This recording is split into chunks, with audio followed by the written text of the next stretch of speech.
അധ്യായം 6. William Cowper. ദൈവമേ, എത്ര അഗാധമഹോ നിൻ ദിവ്യ വിചാരണകൾ! ഓർത്താൽ എவ்விധമതിലെ ദിവ്യരഹസ്യങ്ങൾ ചൊവ്വോടറിഞ്ഞിടുന്നു. God moves in a mysterious way എന്നാരംഭിക്കുന്ന പ്രസിദ്ധ ഇംഗ്ലീഷ് ഗാനത്തിൻ്റെ പരിഭാഷയാണ് ഈ മലയാള ഗാനം. ദൈവം ഒരു വ്യക്തിയെക്കൊണ്ട് ചെയ്യിക്കാൻ ഉദ്ദേശിക്കുന്നതെല്ലാം ചെയ്തു തീർക്കാതെ ആ വ്യക്തിക്ക് വിശ്രമം നൽകുകയില്ല. വിട്ടുപിരിഞ്ഞ് ക്രിസ്തുവിനോടുകൂടെ ചേരുന്നത് അത്യുത്തമമായി മനസ്സിലാക്കിയെങ്കിലും ശരീരത്തിൽ നൽകിയ ശൂലവും പേറി ക്രൂശിൻ്റെ പാതയിലോടി ഓട്ടം തികച്ച പൗലോസിനെ പോലെ മറ്റൊരു പൗലോസായിരുന്നു വില്യം കൗപ്പർ. വിദ്യാഭ്യാസത്തിൽ അതിബുദ്ധിമാൻ, ധനികൻ, പ്രഭുസ്ഥാനം ലഭിച്ച കുടുംബത്തിലെ അംഗം, ഇങ്ങനെയെല്ലാം കൗപ്പർ പ്രസിദ്ധനായിരുന്നു. എഴുത്തുകാരൻ, ഗാനരചയിതാവ് എന്നീ നിലകളിലും 17-ാം നൂറ്റാണ്ടിൽ വ്യക്തിമുദ്ര പതിപ്പിച്ച വില്യം കൗപ്പറിന് ചിത്തരോഗം എന്ന ശൂലവും ദൈവം നൽകിയിരുന്നു. ഇംഗ്ലണ്ടിലെ വർക്യാപ്സ്റ്റഡിൽ 1731 നവംബർ 15 കൗപ്പർ കുടുംബത്തിൽ വില്യം കൗപ്പർ ഭൂജാതനായി. പിതാവ് ആംഗ്ലിക്കൻ പുരോഹിതനും ജോർജ് രണ്ടാമൻ രാജാവിൻ്റെ ചാപ്ലിയനും ആയിരുന്നു. വില്യമിൻ്റെ വല്യപ്പൻ ജഡ്ജിയും വലിയപ്പൻ്റെ സഹോദരൻ പ്രഭുസ്ഥാനം ലഭിച്ച ആളുമായിരുന്നു. ധനസ്ഥിതിയും പ്രശസ്തിയുമുള്ള കുടുംബത്തിൽ പിറന്ന വില്യമിന് 6-ാം വയസ്സിൽ മാതാവ് നഷ്ടപ്പെട്ടു. അമ്മ മരിച്ചതിനാൽ പ്രാരംഭ വിദ്യാഭ്യാസം ബോർഡിങ്ങിലായിരുന്നു. 10-ാം വയസ്സിൽ സ്കോളർഷിപ്പ് വാങ്ങി വെസ്റ്റ്മിൻസ്റ്റർ പബ്ലിക് സ്കൂളിൽ പഠിച്ചു. 18-ാം വയസ്സിൽ ബിരുദവും 21-ാം വയസ്സിൽ നിയമബിരുദവും നേടി വക്കീലായി തീർന്നു. ആരുടെയും പക്ഷം പിടിച്ച് വാദിക്കാത്ത വക്കീലിന് ക്രിസ്ത്യാനി നീതിന്യായ കോടതി കയറുന്നതിൽ താല്പര്യമുണ്ടായിരുന്നില്ല. അങ്ങനെ അന്യായം സഹിച്ചുകൊള്ളാത്തതെന്ത് എന്ന പൗലോസിൻ്റെ വാക്കുകൾ ഈ വിഷയത്തിൽ കൗപ്പർ സ്വീകരിച്ചിരുന്നു. സമർത്ഥനായ വക്കീലിൻ്റെ സമനില തെറ്റിയ ചില സന്ദർഭങ്ങളുണ്ടായി. അമ്മയുടെ സഹോദരൻ്റെ മകളിൽ കൗപ്പർക്ക് ആഗ്രഹം ജനിച്ചു. നിയമപരമായും കുടുംബപരമായും വിവാഹം നടത്തുവാൻ തടസ്സമില്ലായിരുന്നുവെങ്കിലും അമ്മാവൻ്റെ അനുവാദം ലഭിക്കാത്തതിനാൽ ആയുഷ്കാലം മുഴുവൻ വിവാഹബന്ധത്തിൽ ഏർപ്പെട്ടില്ല. വക്കീൽ ജോലി ഉപേക്ഷിച്ച് സാഹിത്യ ലോകത്തേക്ക് അദ്ദേഹം കടന്നു. വില്യമിൻ്റെ പിതാവ് ലോകത്തോട് വിട പറഞ്ഞു. സാമ്പത്തിക ബുദ്ധിമുട്ട് വർദ്ധിച്ചപ്പോൾ വരുമാനമാർഗങ്ങളില്ലാത്ത വില്യം ഒരു ജോലി ചെയ്യാൻ നിർബന്ധിതനായി. എന്നാൽ പാർലമെൻ്ററി പരീക്ഷ പാസ്സാകണം, ജോലിയിൽ സ്ഥിരപ്പെടാൻ എന്ന വാർത്ത തന്നെ വല്ലാതെ ഉലച്ചു. ആരിലും വിശ്വാസമില്ലാതെ സംശയവും ഭയവും തന്നെ വേട്ടയാടി. തന്നെ സ്നേഹിപ്പാൻ ആരുമില്ലെന്ന വിചാരം ആത്മഹത്യയിലേക്കുള്ള പ്രേരണ നൽകി. ഉദ്യോഗം ഉപേക്ഷിച്ച് സമനില തെറ്റിയ യുവ വക്കീൽ ഭ്രാന്താലയത്തിൽ അകപ്പെട്ടു. സെൻറ്റ് ആൽബൻസ് എന്ന സ്ഥലത്ത് ഡോക്ടർ കോട്ടൺ എന്ന ദൈവസ്നേഹിയായ വ്യക്തി നടത്തിയിരുന്ന മനോരോഗ ചികിത്സാലയത്തിൽ കൗപ്പർ ആയിത്തീർന്നു. ഏതു മനുഷ്യനെയും ക്രിസ്തുവിൽ തികഞ്ഞവനാക്കുന്ന ദൈവവചനത്തിലേക്ക് തന്ത്രപൂർവം കൗപ്പറിൻ്റെ ശ്രദ്ധയെ തിരിക്കുവാൻ ഡോക്ടർ കോട്ടന് സാധിച്ചു. വേദപുസ്തക പാരായണത്തിലേക്ക് ആകർഷിക്കപ്പെട്ട് യഥാർത്ഥമായി മാനസാന്തരപ്പെട്ട വില്യം 16 മാസത്തെ ഡോക്ടർ കോട്ടിൻ്റെ സ്നേഹവാത്സല്യങ്ങളും പ്രാർത്ഥനയും ചികിത്സയും കൊണ്ട് ശരീരത്തിനും മനസ്സിനും സൗഖ്യവും ആരോഗ്യവും വീണ്ടെടുത്ത് സന്തോഷവാനായി തീർന്നു. കൗപ്പറിനെ അന്ധകാരവൃതമായിരുന്ന ജീവിതപാതയിൽ നിന്നും നിത്യ വെളിച്ചത്തിലേക്ക് വഴി നടത്തിയ ഒരു വിളക്കുമരമായിരുന്നു ഡോക്ടർ കോട്ടൻ. ആ വിളക്കുവെട്ടത്തിൻ്റെ ദൂരപരിധി വിടും മുമ്പേ മറ്റൊരു വിളക്കായി വില്യം ദർശിച്ച വ്യക്തികളിൽ ഒരാളായിരുന്നു റവറൻഡ് ഉൺവിൻ, അദ്ദേഹത്തിൻ്റെ കുടുംബവും. ഹണ്ടിങ്ടണിൽ പാർത്തിരുന്ന റവറൻഡ് ഉൺവിൻ്റെ ക്ഷണം സ്വീകരിച്ച് ആ കുടുംബത്തിൽ മിസസ് ഉൺവിൻ സ്വന്തം മകനെപ്പോലെ വില്യമിനെ സ്നേഹിച്ച് ശുശ്രൂഷിച്ച് പ്രോത്സാഹിപ്പിക്കുവാൻ തുടങ്ങി. 1767 കുതിരപ്പുറത്ത് നിന്ന് വീണ് റവറൻഡ് ഉൺവിൻ മരിച്ചു. റവറൻഡ് ജോൺ ന്യൂട്ടൺ ഇടവകയുടെ ചുമതല ഏറ്റെടുത്തപ്പോൾ വില്യം കൗപ്പറും മിസസ് ഉൺവിൻ ന്യൂട്ടൻ്റെ സ്ഥിരതാമസമായ ഒൾണിയിലേക്ക് താമസം മാറി.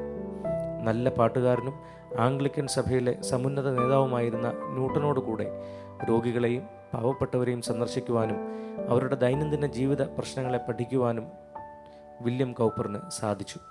ഗാനരചനയ്ക്ക് തുടക്കമിട്ട ഈ സന്ദർഭത്തിൽ എല്ലാ ചൊവ്വാഴ്ചയും നടത്തുന്ന പ്രാർത്ഥനാ യോഗത്തിൽ ഓരോ പുതിയ പാട്ട് പാടണം എന്ന് തീരുമാനിച്ച് ഗാനങ്ങൾ രചിച്ചു.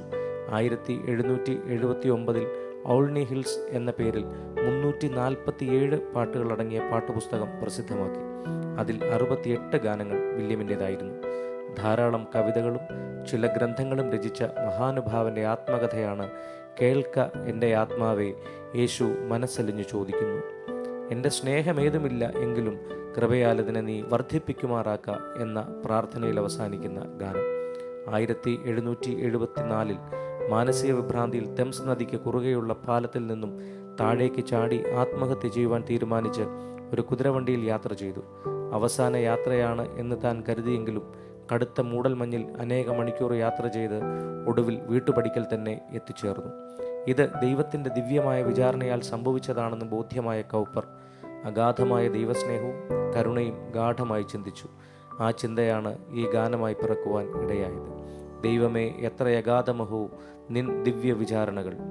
1771 വില്യം കൗപ്പറും ജോൺ ന്യൂട്ടനും ചേർന്ന് പ്രാർത്ഥനാ യോഗത്തിൽ പാടുവാൻ ക്രിസ്തുവിൻ്റെ ക്രൂശുമരണത്തെ ധ്യാനിച്ച് രചിച്ചതാണ് രക്തം നിറഞ്ഞൊരുറവയുണ്ടല്ലോ പാപിക്കായി, ഇമ്മാനുവേൽ തൻ ചങ്കതിൽ നിന്നൊഴുകും രക്തം എന്ന് മലയാളത്തിൽ വിവർത്തനം ചെയ്ത പ്രസിദ്ധമായ 2 ഗാനങ്ങൾ. വാർദ്ധക്യനാളുകൾ വളരെ ദുരിതപൂർണമായിരുന്നു. 1794 മനോരോഗത്താൽ വീണ്ടും അദ്ദേഹം അസ്വസ്ഥനായി. 1796 മിസ്സിസ് ഉൺവിൻ്റെ മരണം രോഗത്തിന് ആക്കം കൂട്ടി. കത്തിയെരിഞ്ഞ് ജ്വലിച്ച് പ്രകാശിക്കുന്ന സൂര്യൻ കടലിൽ മറയും പോലെ എരിഞ്ഞു ശോഭിച്ച് 1800 എരിഞ്ഞടങ്ങിയ വില്യം കൗപ്പർ എന്ന പ്രസിദ്ധ ഗാനരചയിതാവിനെ മകനെപ്പോലെ സ്നേഹിച്ച മിസ്സിസ് ഉൺവിൻ്റെ കല്ലറയ്ക്ക് സമീപം അടക്കം ചെയ്തു.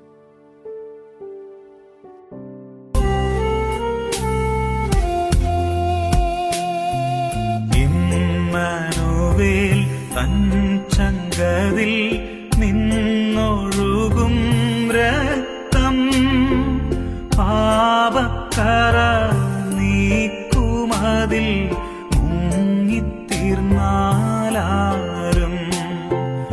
എൻ പേർ കേശു മരിച്ചെന്ന് ഞാൻ വിശ്വസിക്കുന്നു.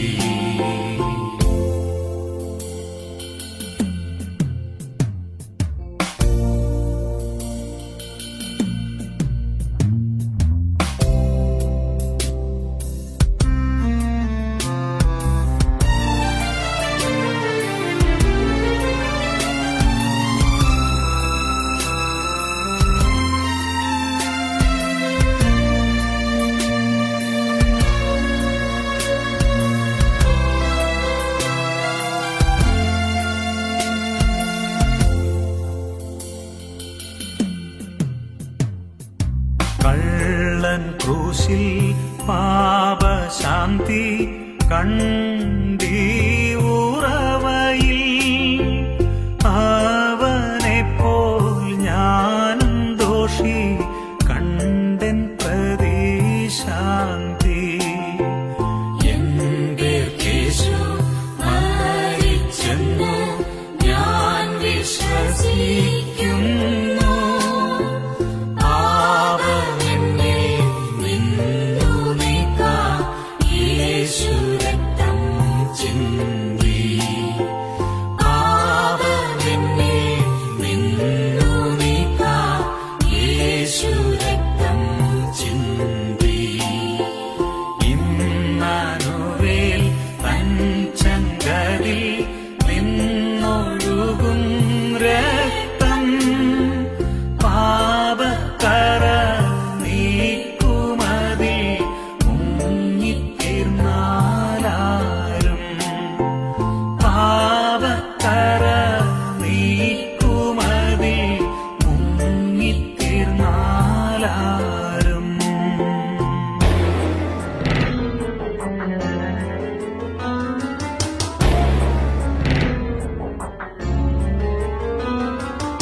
വിലയേറിയ രുധിരത്തിൻ ശക്തി വീണ്ടു കൊള്ളും ദൈവസഭ ആകെ വിശേഷമായി.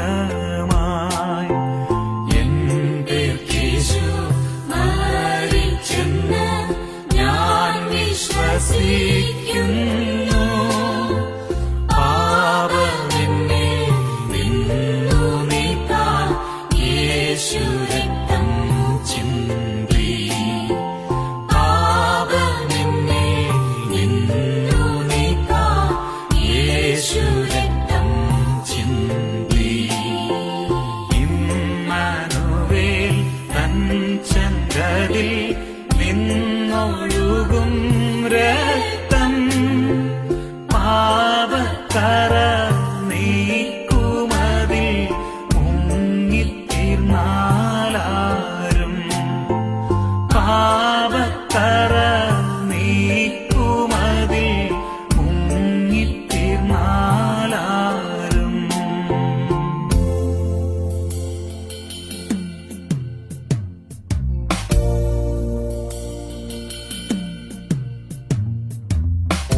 ശേഷം